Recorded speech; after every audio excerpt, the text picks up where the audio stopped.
Hey everybody, it's Harry from Step with Eddie BBQ, the YouTube channel that teaches you how to master barbecue so you can spread barbecue love. I have here in front of me a 22 plus pound Snake River Farm Gold Wagyu brisket. This is American Wagyu. It's really good eating. It's a little bit expensive, probably around $280 shipped to the house. But this is so important because I'm doing a little test cook to fine tune some recipes as I'm coaching a team at American Royal. We're gonna try some of my favorite injections. We're gonna use the Kettle prod with the Cosmos Reserve blend to make a injection. Show you guys how to do a competition trim. Use my First Place USA rub and take you along for the ride to see how you practice using a $280 competition brisket to get ready for a major contest.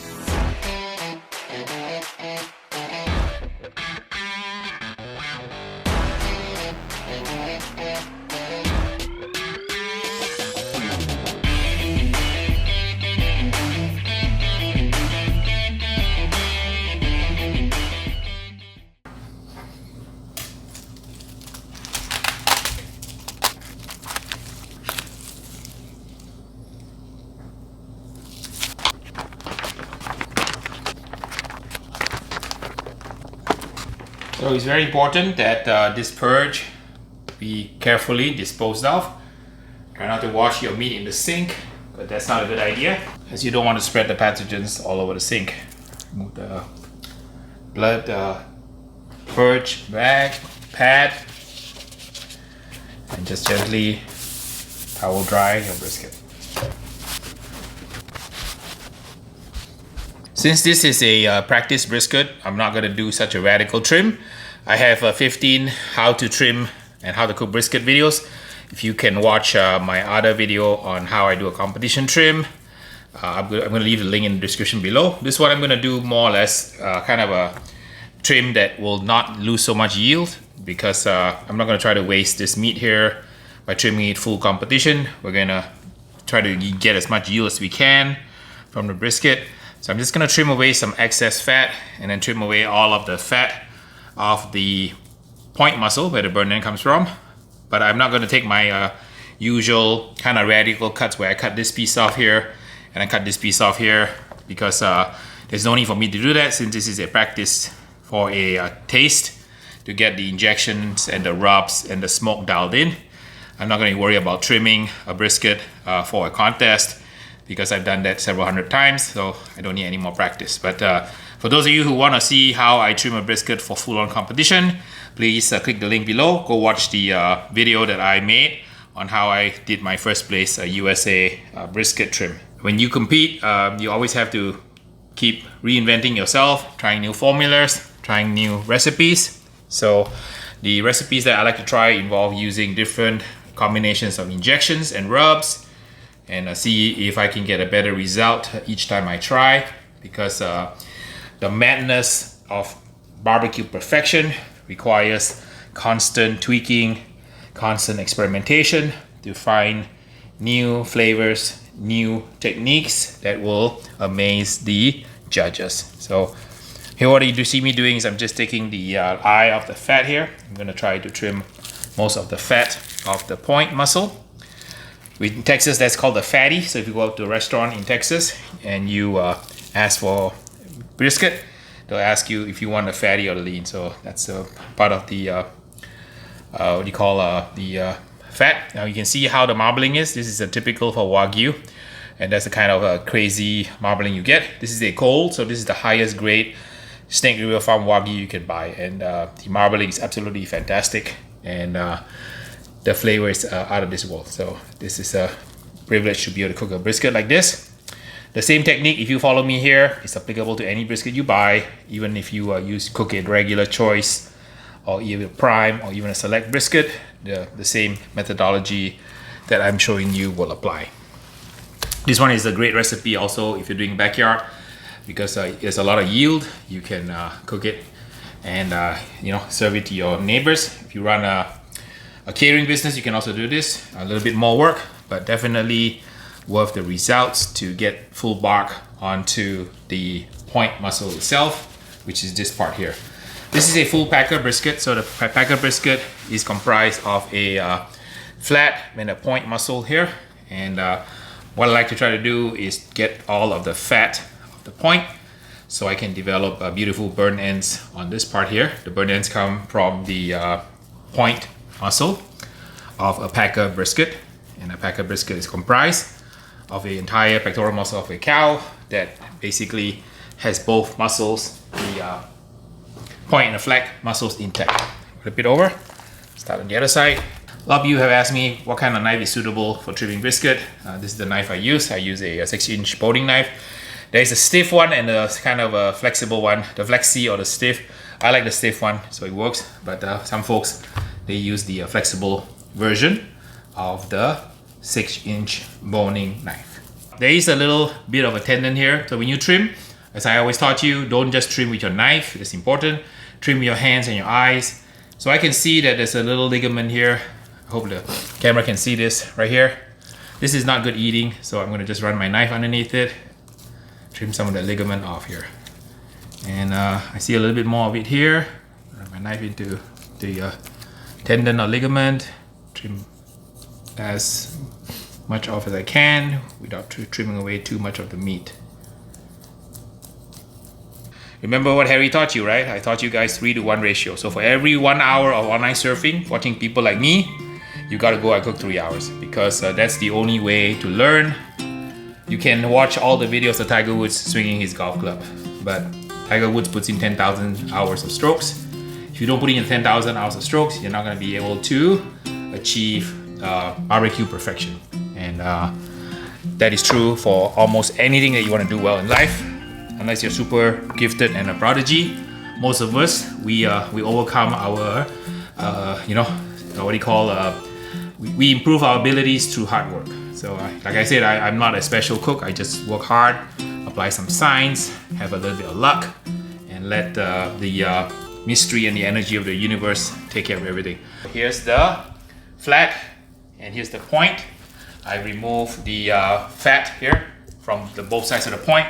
So I'm going to be able to get beautiful, beautiful crust on both sides. This is where the burn end comes from. If this was a contest brisket, I would shave this down so it's more of a tabletop, a little bit flatter. If this was a contest, I would cut this piece off here because I don't need it. And this little diagonal piece, I will trim off. But since this is a practice to check my seasonings and my injections and my smoke and my pit, I'm just going to leave it whole like this so I don't lose any of the yield. Brisket is nicely trimmed, and I'm not kidding you, this is a full-size hotel pan, and you can see how big this brisket is. I have done a 50-50 mix of the 2 injections that I like. I'm going to use a Cosmos Reserve blend together with some Kettle prod from Big Papa Smokers. You just mix it according to instructions, and you end up with a liquid that looks like this. We're going to inject the brisket now using an injector, and I like to inject across the grain. So you fill it up with liquid like so, push it into the grain like so, gently press the plunger down, see it swell, stop, pull it out a little bit, push some more in, see it swell, push out a little bit more, fill it up, and then move on, go to another inch and inject some more. I have about probably 10-12 ounces of injection. That's probably enough. This is just a test, so I'm just trying to make sure that the flavors and the cooking method is going to be absolutely perfect. For those of you who are not aware, the American Royal is a contest with about, well, I don't know, 500 to 600 teams on the open day. I'll be working with the top secret team I'm coaching. I'll ask them if they allow me to review who they are, but I have high standards, so I'm never satisfied with anything I do. But I keep doing it again and again and again because I'm pretty relentless. I want to be effective in life. You have to do that. My idol is Arnold, and he told everybody in his motivational speeches that he would work a 10-hour day job in construction, come home really tired, but he still found the energy to go to the gym, work out 5-6 more hours, and after that he's not done. He spends the rest of the day going to acting classes. So for those of you who want to be successful in life, you know that there's no shortcut. If you don't put in the hours and the time, you're not going to be able to do well. It's right now, it's past 11 o'clock at night. I'm still doing this. I'm going to have to smoke it for another probably 10 hours or so to see if I can get enough beautiful crust on it. Check how the crust is going to crust up using these injections and this rub. So there is no shortcut in life, and you have to basically, you know, go the extra mile. The key is to make sure that you fill every square inch of the meat with the injection, distribute it evenly, and you inject it and pull it out slowly so that it spreads the injection all over the meat on the inside. And you notice I'm almost done, so I want to get all of this into the brisket as best as I can. The good news is the injection is one of those few things in barbecue you cannot overdo. You can over smoke, over rub, you can over sauce, easily overcook your meat, but injection is something that you cannot overdo, because if you overdo it, it just comes out. So not to worry. So while this is getting nice and happy, I'm gonna apply the rub. I'm gonna use my First Place USA beef rub. It's got a few things like shiitake mushrooms in it. It's got Worcestershire, a whole bunch of other ingredients. You can make your own rub, but you know, if you don't too lazy or you want a good result, just go ahead and get this online. The link is in my store description in the comment below. So I'm gonna put on a fairly thick coat of rub. You know, probably once the coating beneath it becomes opaque, you just repeat the process. So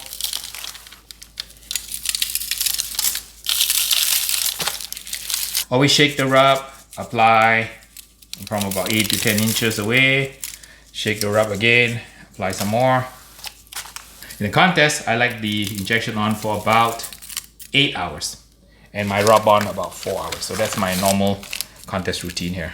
On a brisket like this size, 22-pound brisket, it's about, my rub is 12 ounces. So I put in probably about maybe a little less than half. So you figure maybe 5-6 ounces of rub for a 22-pound brisket. So if your brisket is smaller, adjust accordingly, but that will be a good guideline. So this is ready for smoking after the rest period. All right, let's load it in the pit now. We're gonna put a couple of chunks of wood to kind of prop the brisket up so that it drains.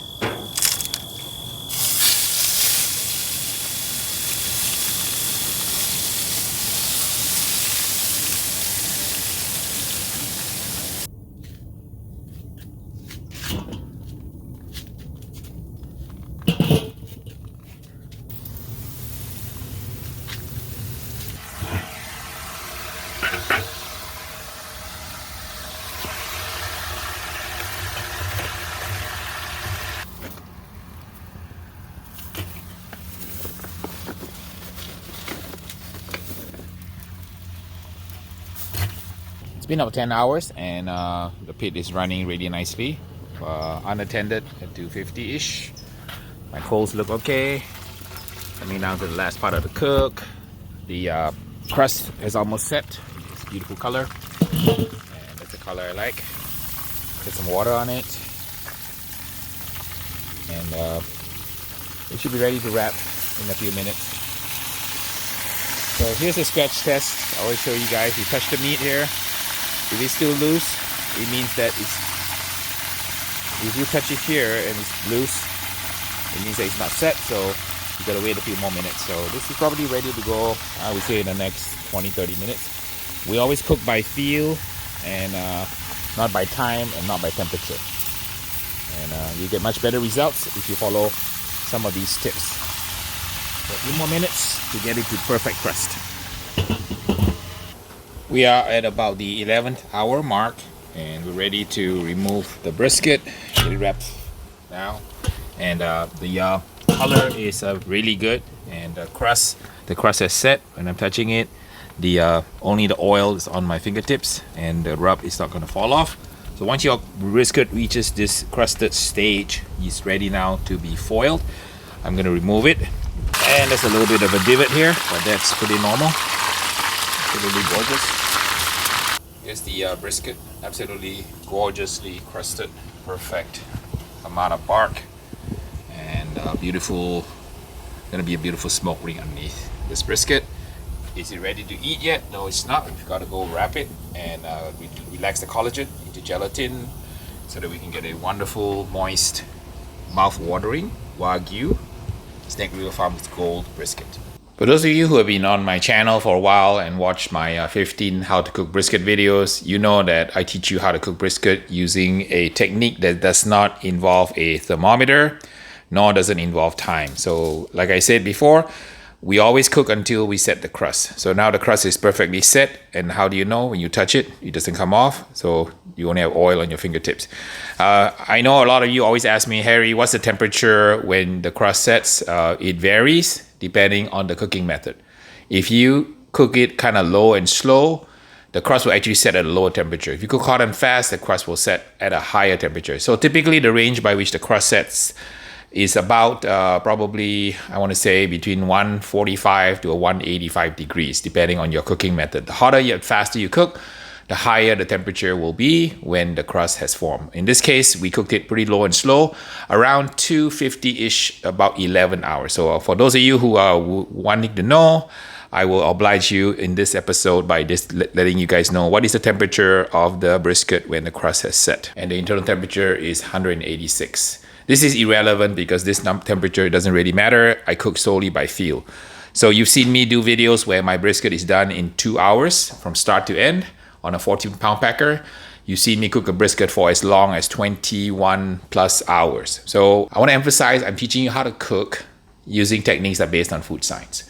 And there's an art form involved, and you can see the way I operate my tools and I fabricate the brisket. There's a lot of art form involved, and the art form and science and art all come together to create a wonderful looking brisket, right?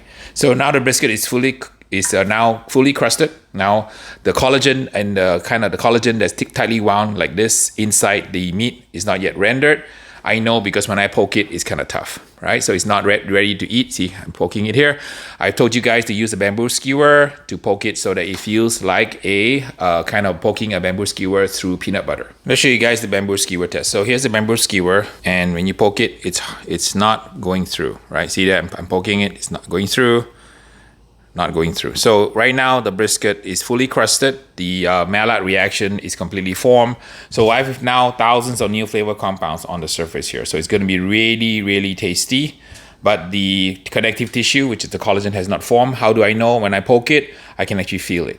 So if you use this technique, right, to cook briskets instead of using a time and temperature method, I believe you will get more consistent results. Vince is my brisket dog, so he watches every move I make because he smells this brisket, and this Wagyu brisket is driving him crazy. So I have my foil here, kind of spread out like this, so that when I fold it over, it's going to basically allow me to roll it on 3 sides. So I'm going to create an airtight seal.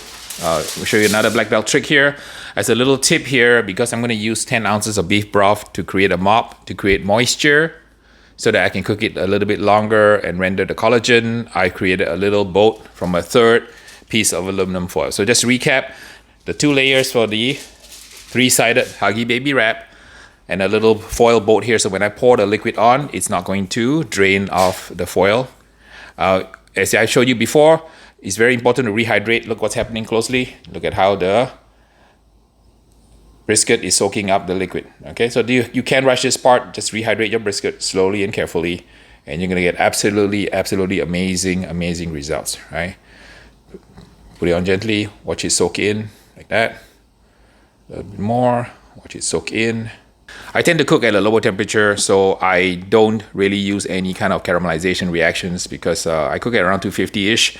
There are 5 kinds of sugar, so you have fructose that kind of pyrolyzes or kind of caramelizes around 275. You have sucrose, maltose, and so on that go all the way to 325, 340 degrees. So I don't use the caramelization reaction to create my flavor notes. So I'm using primarily the Maillard. The Maillard is good enough for First Place USA. The beef broth's done. You can see how beautiful this thing absolutely looks. It sits there looking at me, but it's not yet ready to eat because it's not probe tender yet. So we're gonna pop it back into heat. Now at this point in time, right, I told you guys, you only need BTU. So you don't need anything else besides your oven. Now, for those of you who argue with me that you gotta put it back in a pit, knock yourself out. Put it back into your pit because it doesn't really matter. BTU is BTU. Right, Beans? BTU is BTU. All right, the Huggy Baby wrap involves holding it near your heart. Give it some love, give it a hug, and then transfer your love onto the brisket so that when people eat your brisket, they will experience your energy of love, which is universal and can be experienced and can be felt. There you go. So now to pop it in the oven. Always put a cookie sheet underneath the brisket because in case it leaks, you do not want a hell of a mess in your kitchen here. So put it in here. And we set it up to cook for another couple more hours at the same temperature that we set our pit to. All right, it's been about 15 hours and the brisket feels good. I'm gonna poke it now. And it's got a nice probe feel, just like a bamboo skewer. As I taught you before, you can actually, out of one hole, if you don't want to make too many holes in your brisket, you can poke north, south, east, and west. So you got 5 pokes for one hole. I'm gonna probe it this way now. And it's pretty tender. So this brisket is done after about 15 hours. Like I taught you, don't cook with time and temperature, cook with feel. Drum roll, please. Let's see what the temperature is. It's 209 today. So it can vary between 202 to 212. Sometimes 215. So again, using temperature is not a good guide, but you can see that you can also confirm with the temperature. So I would recommend 90% this, 10% this. You will become much more successful in cooking briskets to perfection.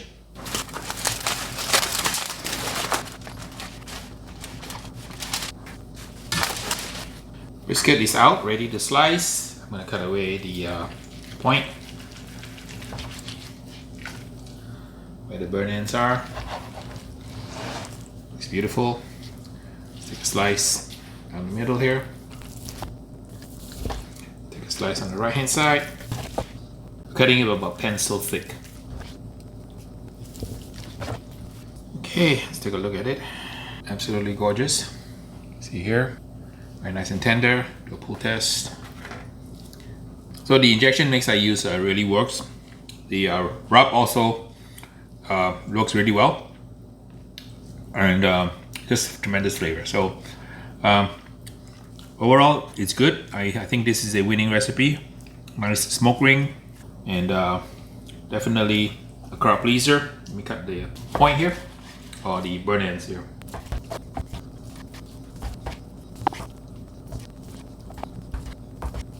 Burn ends look pretty good. Take a bite. Nice bark. Wow, that's amazing flavor. Really, really good. So this is really a good test, and I'm happy with the result.